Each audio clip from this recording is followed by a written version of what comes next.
before I will answer your question, Yeah. ito ibilin ko sa inyo. I guess you know who this candidate is, pero hindi ko lang pangalanan ha. Nag-offer siya ng 2 billion to win the elections. Pero, ni-refuse siya ng COMELEC dahil meron na silang set winner. So, ginawa niya, nag-withdraw siya. Kasi hindi naman siya mananalo kahit anong gagawin niya. So, discover who that candidate is. Wow. Ipulong mo na lang, attorney. Grabe, attorney, the way they've perverted our electoral process at paano nila binabago. So,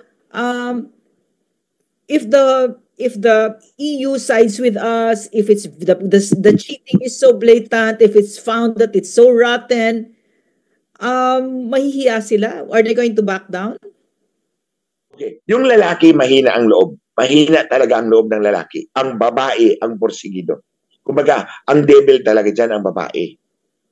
And then, ito ang information ko, Doc, mga kababayan. Actually, yung kay President Duterte, awang-awa nga ako sa kanya eh. Nagdadalawang isip si Marcos Jr. at si Tambi. Nagdadalawang isip yung dalawa. Ang babae ang nag-push talaga using Bersamin and Marbil. Yun yung information ko. Yun yung dumating sa akin na information. Na ang babae talaga ang nag-push. At that time, she was still in the United States. Kasi nga, di ba, na-detain ng isang buwan. Wow. So basically, attorney, what you're saying right now that I'm hearing you say is that magkakaroon tayo ng malaking challenges, no? Malaki kasi ang Pilipino very in love with very very deep respect for her vote. Talagang pinakamamahal natin yan, yung boto natin, di ba? So hindi papayag ang Pilipino dito, attorney. So ano mangyayari? Doc, kaya nga I'm encouraging everyone despite the fact that I don't want to be sino bang gusto maging doomsayer o bringer of doom.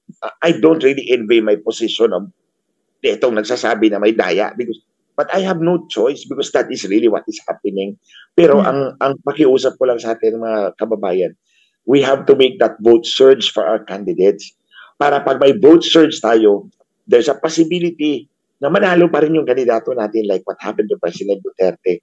But kung hindi man mangyari yan, the cheating becomes so blatant that everybody will revolt on that day.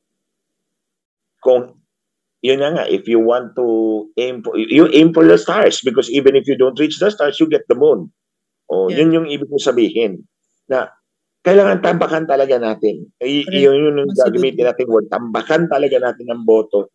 Iboto natin number 18 for party list. Iboto natin yung mga kandidato natin napipili natin, mga kandidato ni President Duterte.